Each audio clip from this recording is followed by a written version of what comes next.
The ashes of today are the sparks of tomorrow. By XX Misery Smiles XX.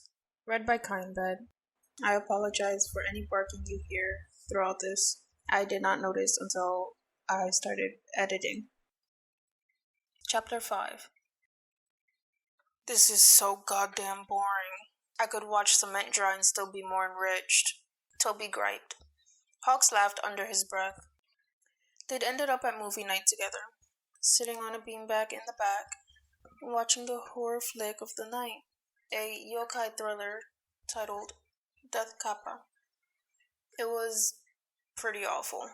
At least we can make fun of it, noted Hawks, trying to look on the bright side. There's not enough actual substance to make fun of. A few cheesy special effects jokes and I'm out. Toby griped. He sighed, drumming his fingers along the foam cushioning beneath him. We could probably dip out to our hideout. Haruka is super distracted. Toby leaned into Hawks' side, his voice a low whisper. Ours. As in, the two of them. As in, Toby and Kay. As in, nobody else. Sold, Hawks said, and then slowly stood, letting Toby grab his hand and drag him along. He usually wasn't someone to let people easily guide him. It was bad enough that throughout his life, he'd had the commission do everything short of actually leashing him. And they had once done that, though he would never actually admit it. Having someone manhandle him was pretty much everything he hated. Or rather, everything he should hate. Because Toby's hand was never closed into the imperative form when it linked so easily around Hawks' sleeve or wrist. It was a suggestion, a gentle offer with a promise of mischief and fun, and Hawks would always accept that. I actually have a TV in there. We could watch something good if you wanted, Toby whispered as they slunk down the hall. Hawks sputtered. Seriously? A guitar and now a whole TV? Is there anything you don't have in there? A video game console, Toby replied seriously. Though I'm working on it. Hawks shook his head. You are a literal klepto. It isn't stealing. It's sharing the resources. Hospitals are communist territory, idiot. Toby sniped back. Hawks just shook his head. Because what an argument. You aren't sharing squat. Your Toby cave is basically just your shiny hoard. Next thing I know, you're going to grow wings and start breathing fire at people who come too near, sniffed Hawks, and Toby turned an odd pink at the comment. I share with you, he muttered, and Hawks almost said, that doesn't count, because he'd almost forgotten that there'd been a time when Toby and Kay was just Toby. He felt jealous somehow of the idea that there had ever been a time without them together, without having Toby as his friend. Yeah, okay, cutie quilt. They were in the abandoned wing now, so Toby dropped Hawks' hand. There was no need to run anymore. What film were you thinking we watched? Hawks questioned. Well, Toby rolled his shoulders, pausing. Most of my stuff is old CDs and VHS tape, so not much selection. I got some pretty lucky finds. There's a Studio Ghibli music video from 1995. On Your Mark, I think. Hawks' eyes lit up. Haven't heard it, but I fucking love Ghibli. Toby grinned. It's by a 90s rock group called Chage and Asuka. And you know how I feel about old rock already, so let's watch it. How long? 7 minutes. Hawks whistled. That's a long song. Toby laughed. Some of the older rock and metal shit can be like 15 minutes on average. Pop music can only stay so short because it's made for radio play. Fair. Hawks ran fingers through his limp hair, letting out a breath as they ducked into their little hideout. Toby dragged out a tiny TV that looked like it had been in use in the 90s. Hawks figured that was how he'd got it. Saved it from the fate of being discarded as new tech rolled in. A pile of VHS tapes sat in a cardboard box below it, and Toby rifled through until he found one labeled, On Your Mark, in red pen. Popping it in, he let the humming machine start up, grabbing 2 packets of strawberry Pocky. Did you get those from... Hawk started, though Toby cut him off. Vending machines? Yeah. Sitting down, he pulled a stray blanket over to cover them. leaning against the mound of pillows they shoved to the wall, like a weird kind of nest.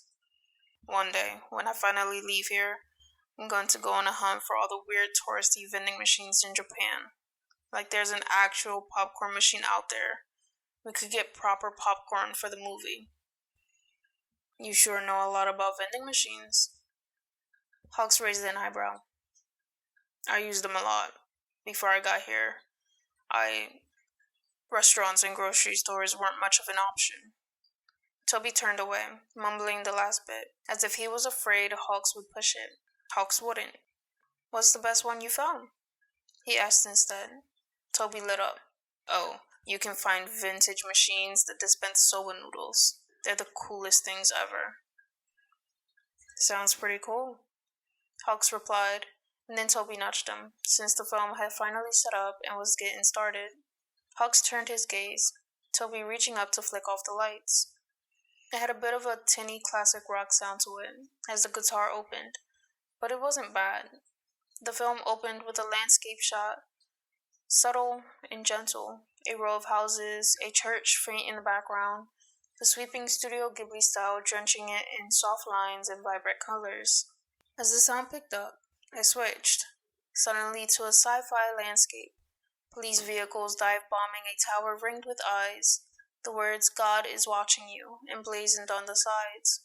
Then the gunfire started, and Hawk swallowed hard. Jesus, this is dark. I know. Toby grinned. I kinda love it. A police officer tugged the girl up by her arm, but then dropped her, as her eyes stayed fixed open. Her body slumped, stiff, and the men continued over piles of bodies, stacked dead. Somehow this was worse than the cheesy violence Hawks had seen in Death Kappa. This wasn't a cheap thriller. This had meaning. Then it cut to the big reveal. A girl lying on the ground on her side, apart from the rest of the bodies. Green hair gently brushing the ground where she lay prone. A pair of white wings curled behind her. Things went a little blurry. The girl, wrapped up in a body bag, carted away. Waking up, a breathing tube over her face. Hazmat-suited men experimenting on her. Her wings. Her wings bent. Her wings. The two men who had tried to rescue her earlier finally dropping in to save her again, pulling her from the villains. Her wings. Then the final shot. One of the men gently kissing her hand before letting go. The camera swooping to a gorgeous blue sky. The wind catching her wings, taking her up and away. And she looked so free and beautiful, and her wings were so full and gentle, and he could almost feel it. The wind on his back, on his face. But he couldn't, because his wings were gone. His feathers were gone. And where were they? Where were his feathers? No. Toby said something. There was a pause. Then he heard his name, Kay, and the TV was paused, and the lights flickered on, and Hawks felt his breathing fail as he realized in a panic that Toby was seeing all of this. He was vaguely aware that his shoulders must be shaking, that there were tears streaming down hot against his cheeks. Hands touched his shoulders, cautiously, then more firmly as Hawks leaned into it. His vision was blurry, unfocused, and he felt as if someone was trying to suck his soul from him, to pull him out of his body. "Kay, breathe. You're in the hospital. We're watching a music video together in one of the wings. No one here wants to hurt you. If they did, I wouldn't let them. You're safe, okay? Here." Hawks felt a hand gently take his and set it against warm skin, gently rising and falling skin. "Breathe," Toby instructed, and Hawks did. A slow, shuddering breath that clawed at him from the inside, then out. When the panic subsided, it left Hawks feeling exhausted, enough that he didn't think when he slumped further into Toby's arms. A few stray sobs slipping out. "It's okay," Toby soothed, and a gentle hand stroked through his hair, and fuck, that felt good. "You can cry. You don't have to be some kind of brave hero all the time with me, if that's what you're trying to do. I don't want to assume, but you just smile a lot. when it's obvious you don't want to. And I don't know if it's like a sort of strong dude thing, but just, you don't have to do that. Hawks let out a faint warble, the emotion raggedness stripping away his impulse to cover it up. Toby didn't seem to notice. He just kept talking. He liked talking. He was good at filling a room with his words. Jenna was always calling him the quiet one, which made Hawks want to snort. Maybe he was quiet around the others, but get him started talking and he wouldn't shut up until you shoved a sock into his mouth. Hawks had done that with a tea towel. This time around, though, he didn't mind it. The words sent vibrations through his chest, a low rumble that made Hawks feel safe. I couldn't cry for a long time, actually, and when I woke up here, I could, and I just ended up crying a lot for a while. Haruka got really worried about me, I think. I still cry a lot, I think. Like, compared to the average person, I don't know. It's okay, though. You're okay. You're... Okay, I'm not gonna say normal, because we're both freaky fucking bitches, and you know it. But you're not wrong or anything. You're a good freaky. Like, I like you. Toby trailed off, because Hawks had raised his head and was looking into his eyes with a nervous intensity. He liked Toby, because Toby was worth it. Because Toby was a good person. He liked Toby because of normal reasons, goddammit. Not just because of some trauma bond or situationship. Hawks was fucking done with regrets. Toby tasted like strawberries and scented candles. His lips were hot. Everything about him radiated warmth, even with those eyes that could freeze over the ocean. Toby stilled, seeming shocked, before reaching up and taking Hawks' face into his hands, kissing him back. Hawks had a thinner tongue than most humans, a result of his mutation. But Toby didn't seem to mind as he parted his lips, searching for something inside Hawks that even Hawks himself wasn't sure was there. A small, insistent noise thrummed through Toby, pulling Hawks closer to him, grabbing at his shirt like it was a lifeline. There was so much heat. Heat from Toby's skin, from his tongue. Heat in Hawks' gut, pulling in his stomach. He wondered if he stayed there on Toby's lips, whether they'd both catch fire. Hawks felt panic stab him, the pain somehow cutting past the haze of softness that was Toby's lips, his touch. When they broke it off, breathless and buzzing with shared energy, Hawks curled back without meaning to. Toby's blue eyes searched his, and his lips parted, opening to say something. Hawks couldn't hear it. He couldn't be rejected. Not now. He started before Toby could speak. What do you want to watch next? Toby was someone who lived in fleeting moments, who didn't hold on to meaning or weigh moments like glass jewels. Moments like these. Hawks shouldn't have kissed him. Toby closed his mouth, took a shaky breath, then turned his head back to the box of VHS tapes. He stumbled over, sinking to his knees and digging through before pulling one out at random. Here, let's watch this. Hawks tried not to break again, as they watched the movie in insistent silence. But Toby didn't mention the kiss, and Hawks didn't comment when he saw that Toby's cheeks were wet in the dark. It was probably just a movie. It might be sad.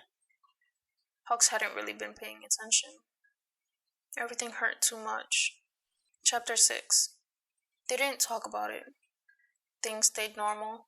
Hawks could have died with relief if he wasn't too busy drowning in anger at himself for pushing Toby away at the crucial moment. He knew he was basically more traffic light than person, with the amount of mixed signals he'd sent the white-haired Boyd recently. That and the fact that his face was constantly turning red when he was around. They didn't talk about it, but Hawks thought about it constantly. Every time his eyes caught onto Toby's lips, he was lost back in that moment that they'd been pressed together. How hot his mouth had been against Hawks' own. How good it had felt. They didn't talk about it, but when their fingers touched on accident, shoulders brushed each other, Toby would pull away, almost hesitantly. And it was all Hawks could do not to reach out and grab onto him again. Heroes were sacrificial lambs to the cult of society. They were built to serve. So, for Hawks, acts of service to him had always seemed to carry less weight than other love languages. Service felt like a given. It was a job. If he hadn't grown up to think that way, he might have recognized it as love when Toby brought him his favorite snacks, even the ones Toby hated, and stole a pair of nail clippers for him without any questions asked. He had even sat there with Hawks when he cut them too short and showed up to their hideout with his fingers dripping blood from hacked off talons. "Trust me," he'd said, gently wrapping the tips with bandaging. "I know a lot about taking care of wounds. I'm not the sort to get squeamish around blood."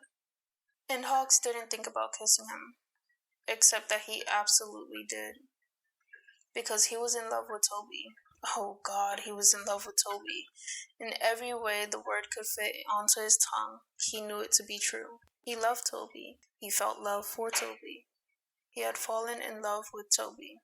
He had no idea how to feel about it, other than to know to his core he'd never, would never, had never felt this way about anything else. Not heroes, not his friends, not the commission or his mother. He had never been in love with them.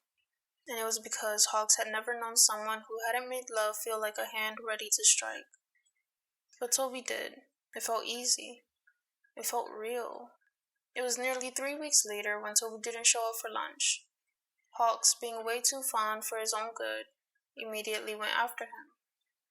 Toby was in his room, curled up on his bed, arms wrapped around his stomach, staring moodily off into space. His face was fixed into a moody frown, and he didn't notice Hawks enter. "To-chan?" he asked softly, and Toby's head snapped up. "What are you... Oh, okay. You good?" Hawks walked over, sliding to sit beside him and tilting his head. Toby sighed, rubbing over his eyes. "My family keeps trying to visit me, even though I told them I wanted to be no contact." His words were tired, and Hawks realized with a jolt this was the first time Toby had talked about his family in the present tense. "Fuck them," Hawks spat out without meaning to. "You deserve better than that. You deserve to feel safe and have your boundaries respected. Fuck anyone who tries to take that away from you." Toby stared at him, then sighed, not unaffectionately. "You're so sincere, it hurts." Hawks blushed, then shook himself. "You want to go raid the vending machines and hole up watching rom-coms for the rest of the day until your eyes glaze over?" Toby quirked a smile. "That sounds really fucking nice right now." Then he paused, troubled again. "Actually, I'm gonna just head over to the hideout. Can you go to the vending machines alone?" Hawks furrowed his brow, worried but nodded. "Of course. See you in a sec, cuticle." He gave Toby's hand a squeeze, then walked off, leaving the white-haired swan to sit alone. He walked down the halls, feeling the world around him breathe and shudder with the click of his shoes on the tile and the buzz of the overhead lights. It followed him down into the lobby, where he walked towards the line of vending machines that were Toby's holy grail. He smiled, thinking of Toby's excited eyes, then paused as he heard a gruff voice, oddly familiar. Turning, he looked up at the face of the number one hero, Endeavor. Hawks nearly choked, stumbling back. Endeavor hadn't seen him. He was talking with the lady at the front desk, yelling at her. What was he doing here? Then, everything clicked into place. A spark from an earlier conversation long ago. Shoto Todoroki snapping something about his mom being locked away in a hospital. Oh shit. This must be the hospital where Rei Todoroki hid away, in some far-off wing for the rich and unwell. Hawks crept forward, raising a hand in wonder. Enji? Endeavor turned, setting a cold glare on him, seeming unnerved by hearing his first name. What? Hawks paused, then realized with a jolt the cold unfamiliarity in Endeavor's eyes. No flicker of recognition. Who are you? Endeavor questioned again. Hawks barked out a confused laugh, slightly hysterical as it sunk in. Endeavor didn't recognize him. He was nobody. Oh fuck. He was cackling then, stumbling back. He must look like a basket case, in some manic state. But no, Hawks was just shocked. Shaking his head, he turned, walking away from a very confused endeavor, and up the stairs, snacks in hand. He was nobody, and it felt fucking fantastic. You're all flushed, Toby commented, looking confused as Hawks settled down to hand him a bottle of pop. Did you, run all the way up here? Hawks shook his head. No, just got a bit of a blast from the past, is all. I was not expecting it. Toby wrinkled his nose. Fuck the past. He scowled and paused. You're cute when you're all flushed, though. This just went to make Hawks flush even harder. It was the first time since their failed movie night that Toby had said something like that to him. Something that was obviously intended to be flirty. Toby seemed to realize it, flushing and raising a hand as if to correct himself, then dropping it entirely. Do you want to have another poetry slam? Hawks blurted out. Anything to break the tense silence. Toby nodded. Sure. Good idea. They awkwardly shuffled out into the hallway, then down to the chapel, slipping through the door. It was a cloudy day out, the room cold and lit with gray light. Hawks shivered, though Toby seemed unbothered. They picked up Bibles, sitting down on the steps together, legs crossed. It felt more intimate, more fragile this time. Theme? Asked Toby. Your pick this time, replied Hawks. Toby thought. How about truth? Okay, Hawks said softly. He flipped through until his eyes caught on one. The sum of your word is truth, and every one of your righteous rules endures forever. Toby responded. My soul is consumed with longing for your rules at all times. His eyes froze Hawks' soul. If we say we have no sin, we deceive ourselves, and the truth is not in us, Hawks whispered. The heart is deceitful above all things, and desperately sick. Who can understand it? Toby asked. Hope deferred makes the heart sick, but a desire fulfilled is a tree of life, replied Hawks. There is nothing on earth that I desire besides you, murmured Toby. Hawks' heart beats fast. I thank my God every time I think of you. It is in my heart, as it were a burning fire shut up in my bones. Now I am weary with holding it in, Toby murmured, and he held Hawks' gaze firm. I came to set the earth on fire, and what will I do if it is already kindled? Hawks asked, and Toby leaned closer, so their faces were inches apart. Kiss me. Hawks kissed him. Toby's eyes fluttered closed, making a relieved noise. He grabbed onto Hawks, hands stroking through his hair along his spine. Hawks let himself go limp in Toby's grasp, let himself be taken control of and moved. Toby's lips were soft, so gentle, but his hands were fierce and insistent, pulling Hawks apart at the seams and turning him inside out. He felt like a fallen angel, cut down from heaven by Toby's mouth and pinned to the pulpit floor as his soul was ripped away. It wasn't a Bible quote, but Hawks swears he found God in those lips. When they pulled away from each other, their hands lingered, Toby's hand firm on his hip. I haven't had a boyfriend before, but I'd like to try, if you're up for that kind of relationship. Hawks nodded, giving a breathy, yeah. Toby was his boyfriend. I'm your boyfriend. You're my boyfriend, Toby replied. My stupid loser boyfriend. I'm your stupid loser boyfriend, Hawks said, not able to stop the sunshine smile from splitting his face. And then they were kissing again. Chapter 7.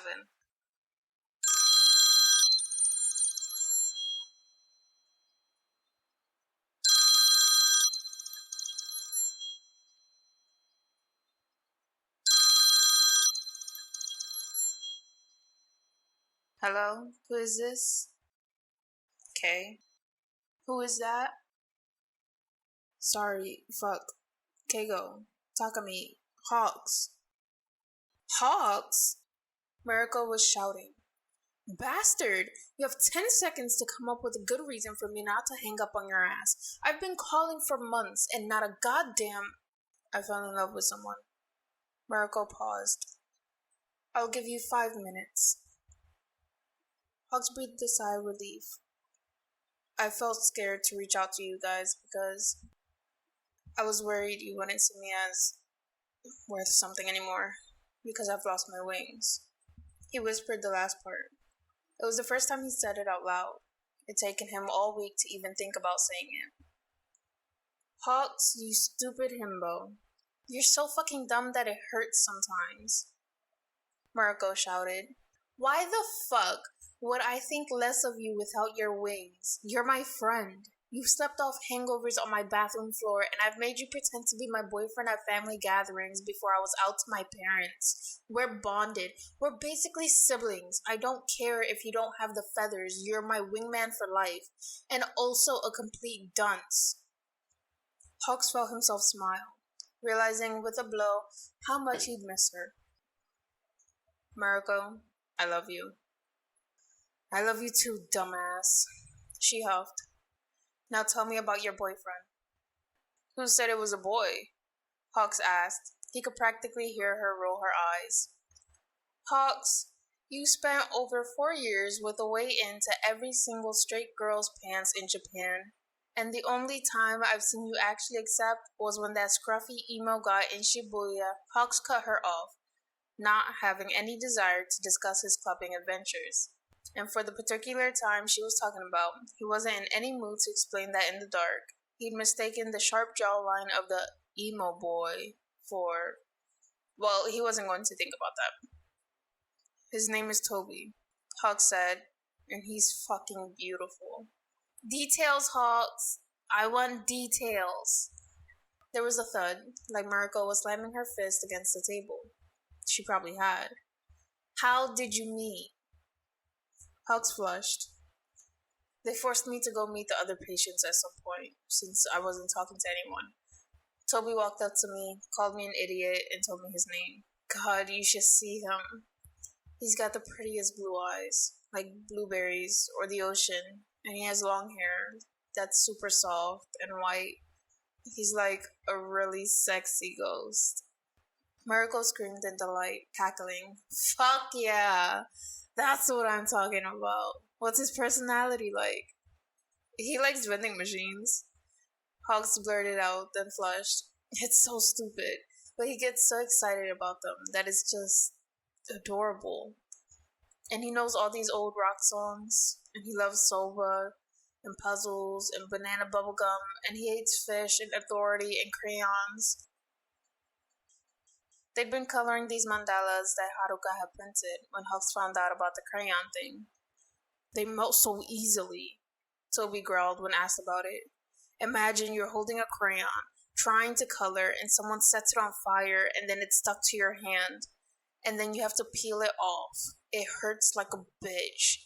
And your drawing probably is covered in crayon wax and totally ruined. Hawks tried not to laugh. That's so fucking specific. It's happened to me, Toby insisted, and Hawks just laughed harder, until several crayons were thrown at his head. They make for good projectiles, Toby finally had conceded, and then thrown a purple one at Hawks, just for good measure.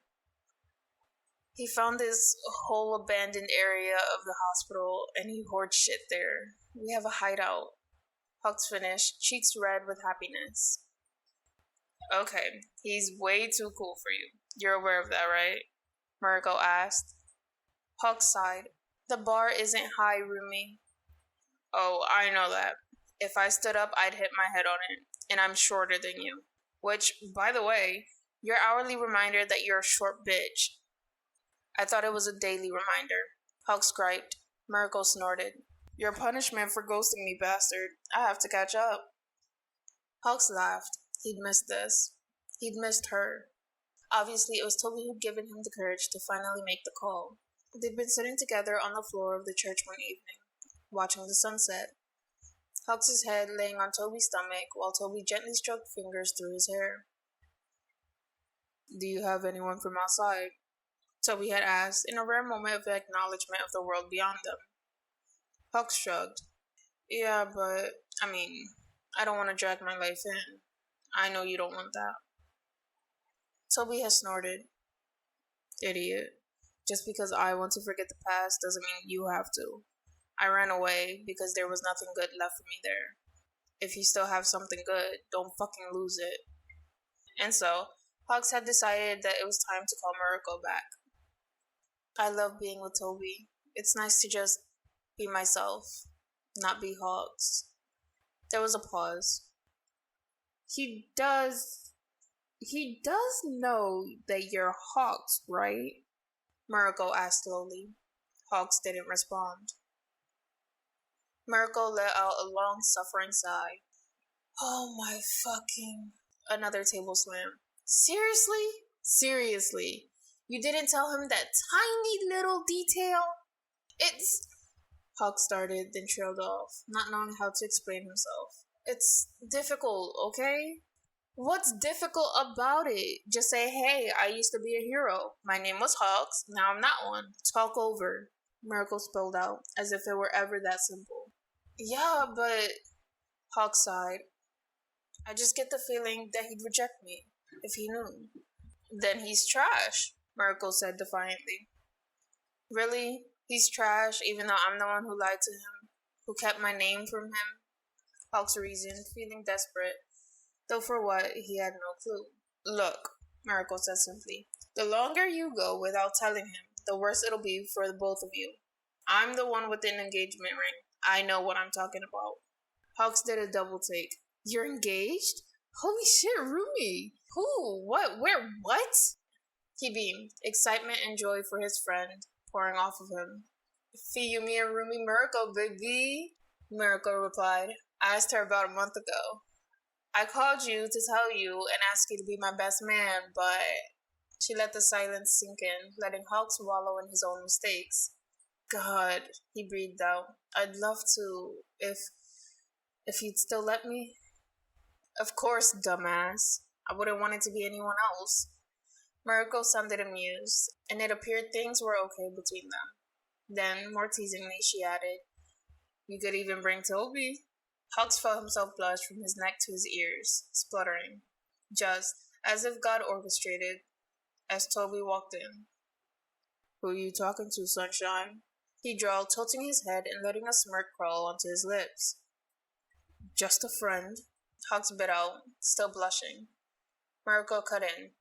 Who are you talking to? No one, said Hawks. Toby scoffed, annoyed at being dismissed. Taking the phone, he tilted his head. Sorry, Kay isn't here right now. Just his boyfriend. I'm happy to keep you entertained, though, till the fluffy idiot gets back. Hawks snatched the phone back, hissing at Toby, and Miracle shrieked. Oh my god! She shouted, loud enough that Toby would be able to hear her, even with the phone yanked away from his ear. Hi, Toby! I've heard so much about you. Wanna come to my wedding? One of Yuki-chan's brothers can't come, but if you could write war criminal on your face, you might be able to stand in. It'll complete the family photos for the wedding album, and we didn't pay this much for a photographer to not have everyone in. Toby was laughing, face broken into a grin. Oh god, sure. Perfect, Miracle shrieked. Oh, and just so you know, if you break this bird brain fucker's heart, I'll karate kick your ass into the next century, you hear me? You treat that man fucking right, or you face the wrath of my giant fucking mommy material thighs of thunder. Oh, and in case he's too chicken to tell you, he also used to be... Hawk slammed down the phone so fast it could have broken, a flush rising to his face. Toby looked up, raising an eyebrow. Is my favorite bird brain fucker okay? She was going to embarrass me, Hawk said, shaking his head in exasperation. You're plenty embarrassing as it is, Toby told him, walking over and kissing his cheek. Trust me, don't flatter yourself into thinking I have some glammed up opinion of you. You're a fucking idiot, and I'm absolutely stupid for finding it this adorable. It was all Hawks could do not to happy chirp, as he leaned into Toby's touch, letting Toby pet his head. He probably should tell Toby about his real identity, but maybe later, when Toby's hand wasn't so nice in his hair, and his warm breath wasn't against Hawks' forehead. You have no right to make me feel this soft about you, Toby murmured into his hair. It's ruining my bad boy persona, and I hate it. You have no bad boy persona. You've never done anything wrong in your life. Hawks replied, burying his face in Toby's chest and soaking in his body heat. Without a proper full coat of feathers to insulate him, Hawks had always been quick to shiver or get unreasonably cold quickly. In his hero costume, he'd had his flight suit to keep him warm, and nowadays, it was just him and the thin hospital clothes against the world. Toby, on the other hand, felt warm as a down blanket, and Hawks was nothing if not a cuddly bastard. Do you think she was serious about the wedding thing? Toby asked, shifting awkwardly. What? About wanting you to come in for her fiance's dead brother so the wedding photos look nice? Hawks filled in, voice muffled against Toby's shirt. No idea. It's Rumi. She's insane. I like her already, Toby said, kissing the top of Hawks' head. Of course you would. You both are certified over-intense assholes, Hawks grumbled. Dick, Toby said, untangling himself from Hawks' grasp so they could walk back down the hall to the common area. Hawks made a whine of annoyance at being deprived of his lover's touch, but hurried along anyway. Hey, Toby said, suddenly looking sheepish. You sometimes use Haruka's phone to play songs while you're, making bracelets with her and stuff, right? Yeah, Hawks said, not sure where this was going. Toby blushed harder. I sorta made you a playlist of songs I like that you might like. He shoved the folded paper into Hawks' hands, which Hawks opened to see Toby's blocky, scrawling handwriting forming a list of songs. He didn't recognize most of them, but the titles he did know weren't bad. I even added some stupid English songs, since you're into that shit, Toby said, still not meeting his gaze. Thank you. This made Toby look up, his eyes snapping to Hawks' dangerously watery-looking eyes. Don't you fucking cry about this. I already feel like enough of a sap as it is. I don't need your stupid tears to rub it in. Hawks laughed, dodging as Toby made to playfully shove at him. Oh my god, you're so sappy. You're blushing so hard right now. You like me, don't you? You like me so much, he teased. I do not like you, Toby huffed, crossing his arms. You're fucking awful. You have a crush on me, Hawks sang chirped, giggling and spinning around. Grabbing Toby's bare wrist, he pulled him along with him. You're totally it. He was cut off as Toby grabbed the front of his shirt, pushing him against the wall and kissing him hard, pinning him down and taking control. Hawks could only lose himself in the moment and hope it never ended. Chapter 8. You know what would be really hot? Hawks said as they ate dinner together. Well, Toby ate. Hawks stole food from his plate, having refused to ever let Toby know the hospital had put him on a fucking raw meat-based diet. According to them, the reason he got so cold so easily was due to the fact that Hawks have a fucking staggering metabolism, which allowed them to go so fast and stay healthy.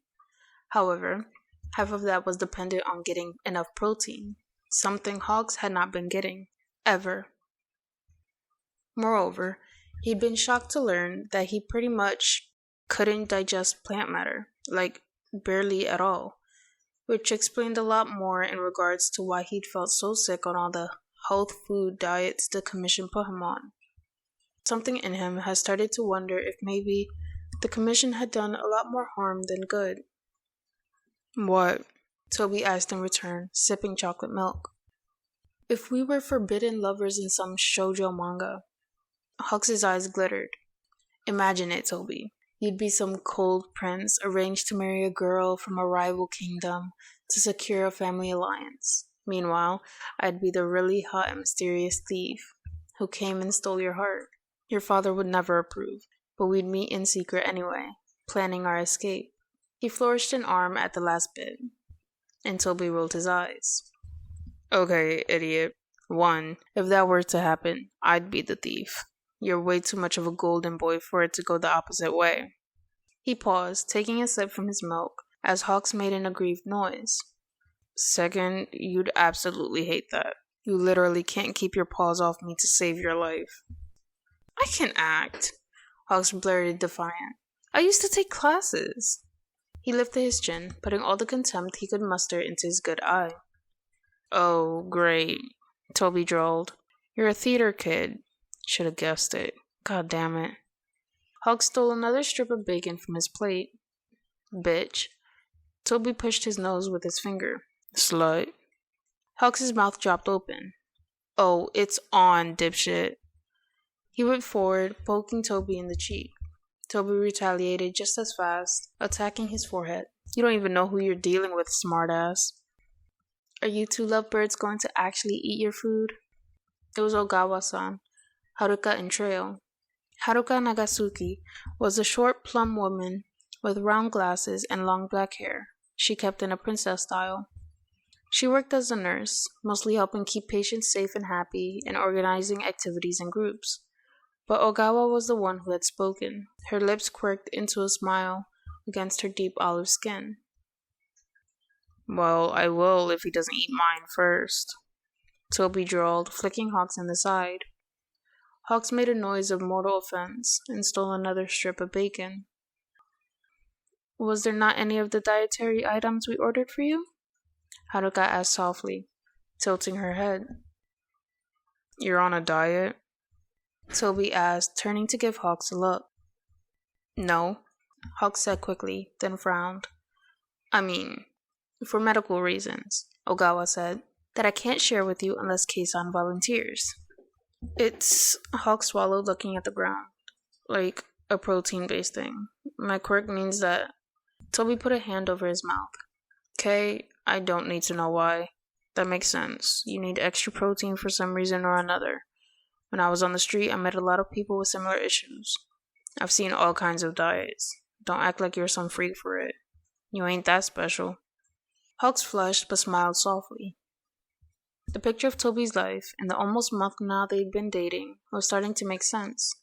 Hawks had puzzled together that he'd been raised in a conservative home, kicked out at some point, and ended up on the streets until an accident had put him in the hospital.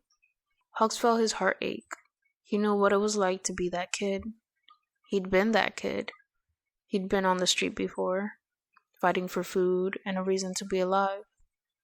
And for years, even with the commission paying for his meals, he hadn't ever really found the latter.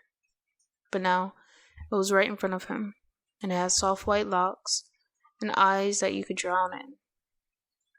As someone with a feline mutation, I'm an OC, Ogawa said. Organized crime? Asked Toby, at the same time as Hawk said, Original character? Ogawa looked at them, unimpressed. Obligate carnivore. My diet requires me to eat meat to survive. Oh, thought Hawks with a twinge of realization. That's me. I drink blood, Haruka said so simply it almost didn't register to Hawks. She took another sip from the pink thermos she held, and Hawks realized that it looked to be the majority of the meal she had, aside from a large flaky pastry. At his confused look, she gestured. Puff pastry with a jam-textured blood substitute. My quirk allows me to convert the antigens within blood to basically change blood type. It's super helpful for patients undergoing transfusions, but my body also can't process most foods except those same antigens, so... She pointed at the thermos.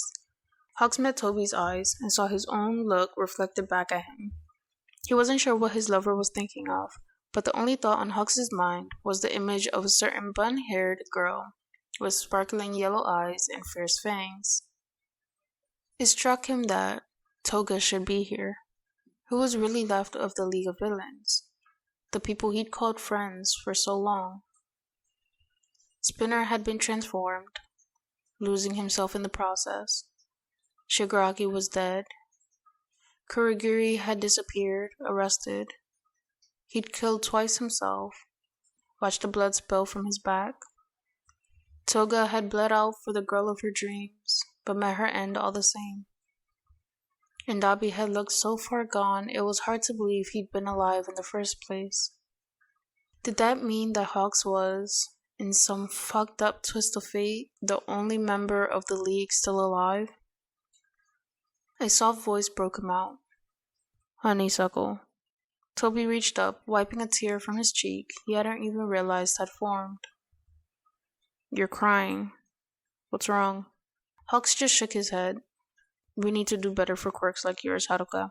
He said, for kids like Toga. He didn't say. Or kids like Shigaraki. Or kids like Dabi. Or fuck it, kids like he'd been. He experienced the opposite end of the stick in regards to quirk discrimination. He'd never gotten a chance to be a person when his wings were just so much easier to look at. Maybe that was why it felt so much easier now, with them gone. But they'd still been a part of him. He'd loved them. Now they were gone.